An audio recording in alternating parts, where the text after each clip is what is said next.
Bienvenidos sean todos a la última sesión de la lección número 15 de nuestro estudio general o nuestra serie Estudios sobre la vida de Cristo. Recordemos que iniciamos hace un par de semanas la lección número 15 que lleva por título La autorrevelación de Jesús.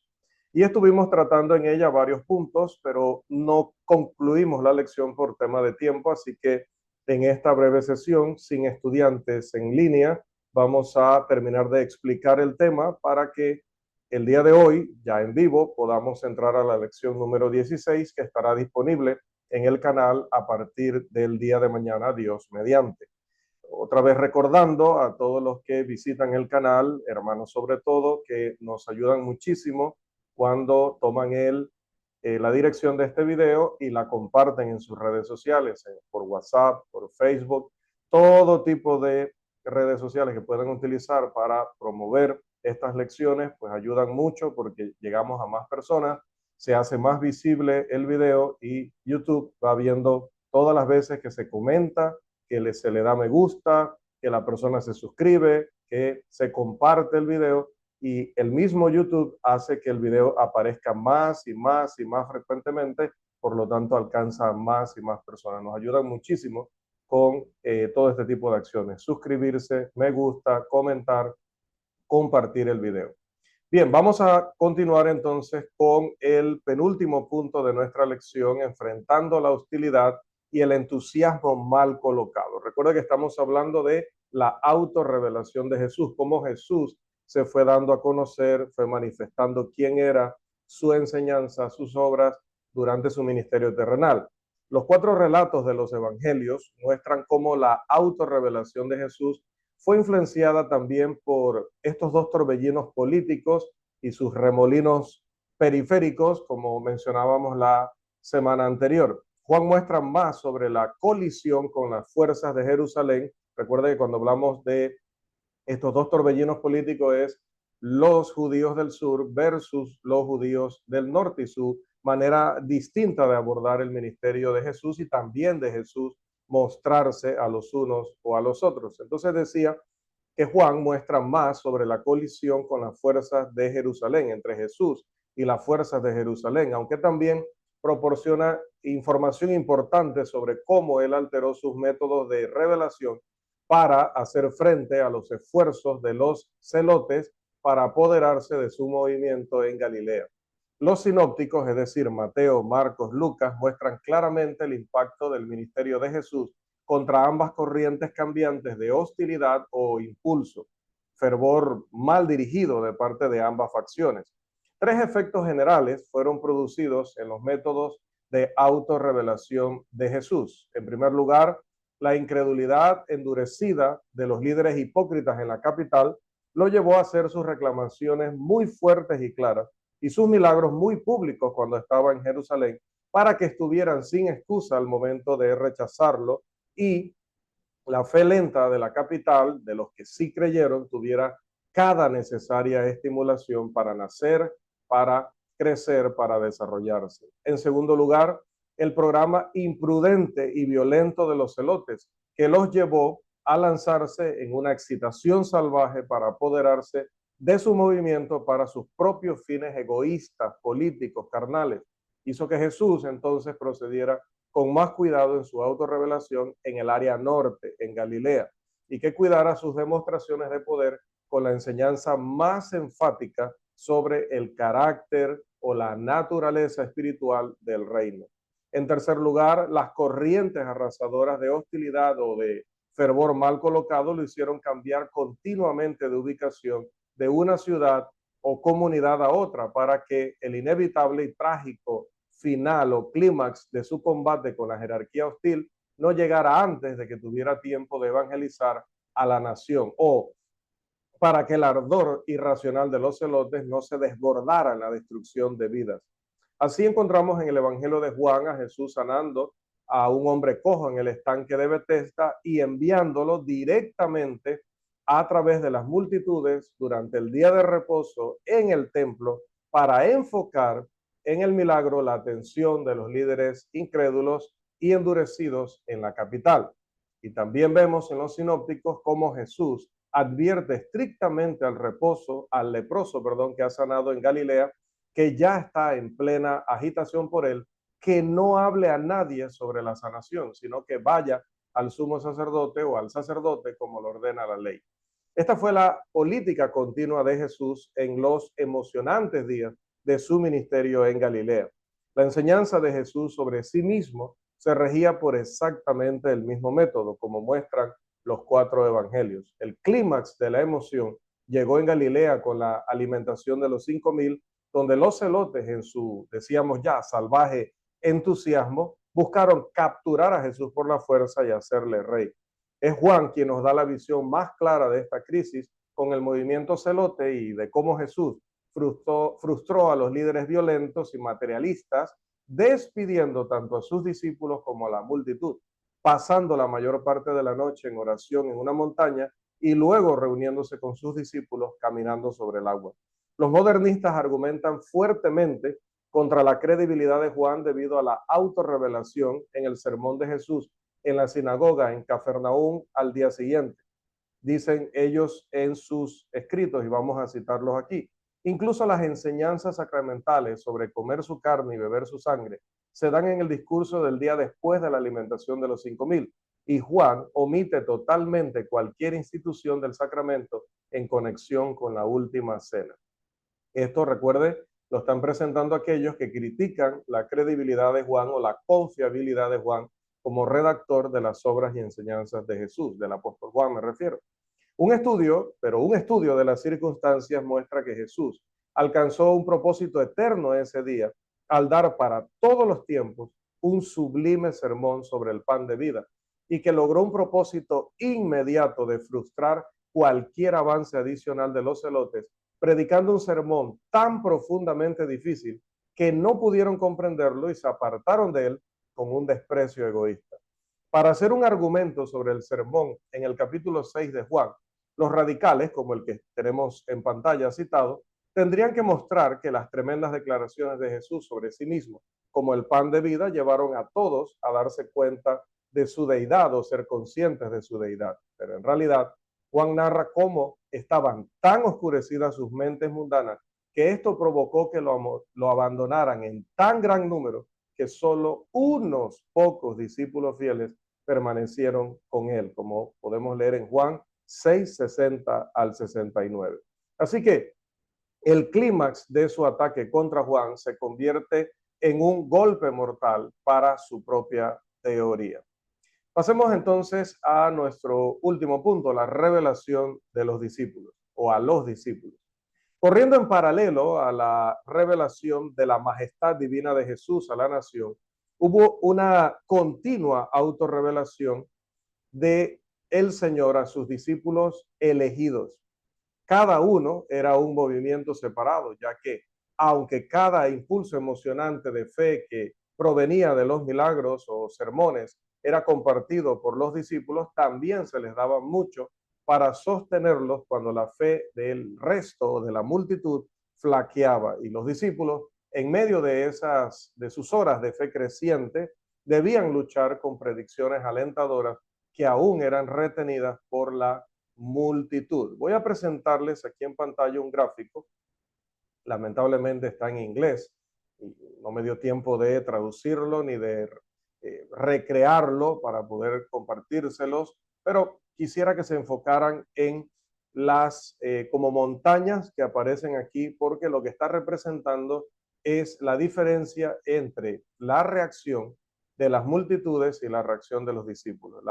El primer cuadro habla de la autorrevelación a las multitudes y el cuadro de abajo la autorrevelación a sus discípulos. Y van a notar entonces en cada una de esas montañas, usted puede tomar una captura, luego puede revisarlo con calma, con un diccionario y ver las diferencias de cómo a veces la multitud reaccionaba de una manera y los discípulos de otra, o cómo a veces coincidía su reacción.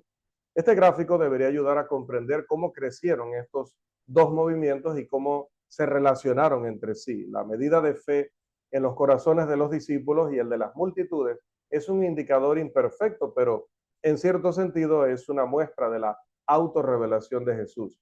podría considerarse una medida mínima, en la medida, valga la redundancia, en que su fe continuamente se quedaba corta respecto a la altura que la revelación actual debería haberles proporcionado. El gráfico está organizado para mostrar cómo las mareas de la fe subieron y bajaron, tanto en los corazones de los discípulos como en el de las multitudes. La fe siempre sostiene un combate mortal con la duda en el corazón humano y nunca somos capaces de mantener exactamente el mismo alto nivel de fe, así como no somos capaces de ocupar todo el tiempo las alturas de la nobleza generosa que a veces logramos. Los obstáculos de afuera y las debilidades internas causan continuamente al menos alguna fluctuación. La fe de los discípulos comenzó a elevarse bajo el impulso inicial del testimonio de Juan el Bautista, respaldado por los milagros sucedidos en el bautismo, y alcanzó un clímax temprano en la confesión de Natanael, allá en Juan 1:19 o 1:29 al 51. Se fortaleció con el milagro de las bodas de Caná, ya en Juan capítulo 2, versículo 11. Se fortaleció una y otra vez. Los discípulos quedaron luego desconcertados y confundidos por la impactante colisión con los líderes nacionales que siguió a lo que conocemos como la purificación del templo. Juan capítulo 2, versículo 22. Pero los milagros y el ministerio en Jerusalén aumentaron aún más su entusiasmo. Podemos ver ello en Juan 2, 23 al 25. Cuando Jesús se retiró de Judea bajo la creciente presión de la hostilidad, como leemos en Juan 4, 1 al 3, parece que esto causó que la fe de los discípulos disminuyera. Pero la autorrevelación a los samaritanos les proporcionó otro impulso creciente o ascendente en su fe. Así encontramos la marea fluctuando a lo largo del ministerio de Jesús.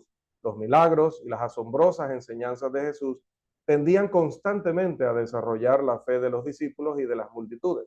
Pero el carácter espiritual de la enseñanza y del programa de Jesús chocaba fuertemente con las corrientes materialistas actuales o del momento sobre el Mesías. Y la hostilidad de los líderes de la nación tendía a hacer que la fe de quienes estaban alrededor de Jesús fuera errática y desigual, especialmente cuando Jesús se retiró de los feroces ataques de sus enemigos y realizó un trabajo evangelístico silencioso en otros centros. Ese curso de acción hizo que la fe de los discípulos cayera. Una buena ilustración de la influencia de esa oposición sobre la fe de los discípulos se encuentra en la perpleja y desanimada protesta de los discípulos después de la controversia de Jesús acerca de comer con manos que no habían sido lavadas. Vamos a leer en Mateo 15, 12 al 14. Entonces, acercándose sus discípulos, le dijeron: ¿sabes que los fariseos se ofendieron cuando oyeron esta palabra?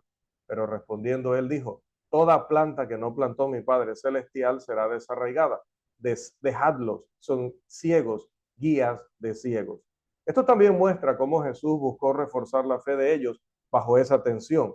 La negativa de Jesús a aceptar el desafío de sus enemigos de mostrar una señal del cielo tuvo un efecto similar en ellos y fue seguida por una exhortación y amonestación que analizaban sus corazones. Vamos a leer Mateo 16:6. Y Jesús les dijo: mirad, guardaos de la levadura de los fariseos y de los saduceos.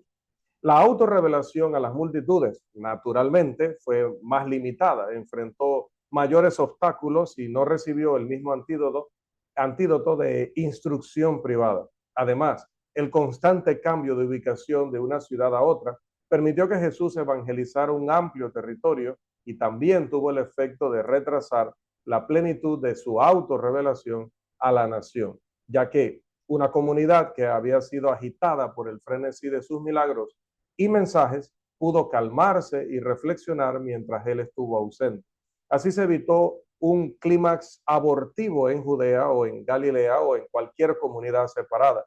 Los celotes fueron impedidos en este sentido de aprovechar su movimiento y usarlo con fines mundanos, como ya hemos señalado.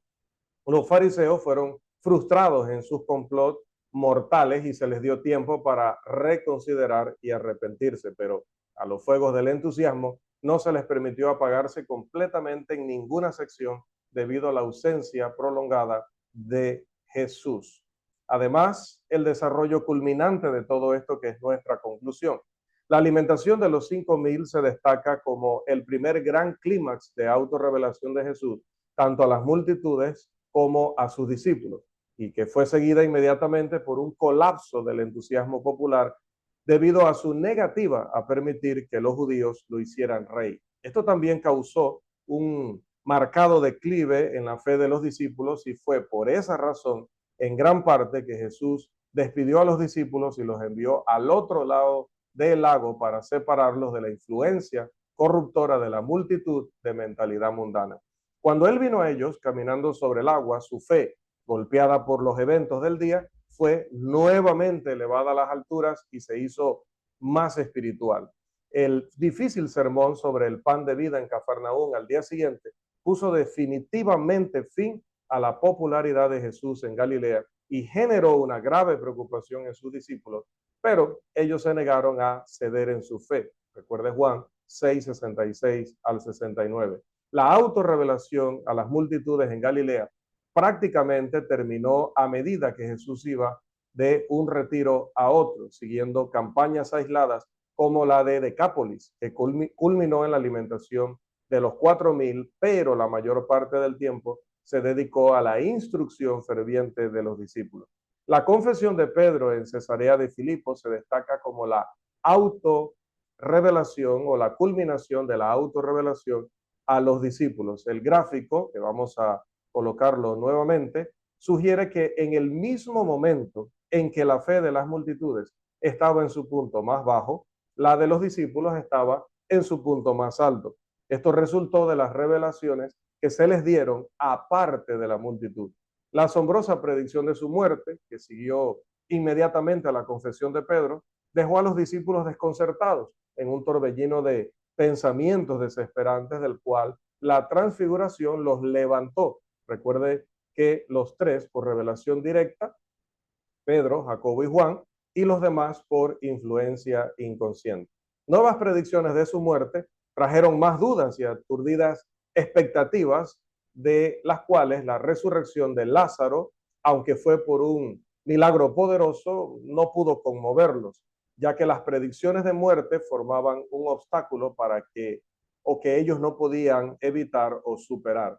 La entrada triunfal provocó el cambio más rápido en los sentimientos de la multitud y de los discípulos. Hizo que los discípulos olvidaran las predicciones de su muerte y llevó a las multitudes a esperar que al fin él se declarara rey por la fuerza y usara su poder invencible para destruir a sus enemigos. Cuando no hizo nada más que continuar con su programa espiritual, las volubles y mundanas multitudes se alejaron con menosprecio y los discípulos, con corazones destrozados, vieron cómo se acercaba el trágico final. La crucifixión bajo las profundidades de la desesperación, de las cuales nada más que la presencia real del Cristo resucitado pudo conmover los corazones de los discípulos. Se necesitaban varias apariciones y mucha instrucción para llevarlos a una fe que ahora era clara y completa y que no titubeaba mientras avanzaba hacia aquel día de Pentecostés y los agitados días que siguieron. Las multitudes permanecieron en el valle de la desesperación hasta que el asombroso anuncio de la resurrección las llevó a salir en Pentecostés hacia la cima final de la fe. Hasta aquí, mis amados hermanos, la segunda sesión de nuestra lección 15, la autorrevelación de Cristo, esperando que el día de mañana puedan estar con nosotros a través de nuestro canal de YouTube, ya con nuestra nueva lección, la número 16, que tratará sobre la preexistencia de Cristo. Que el Señor nos siga bendiciendo ricamente.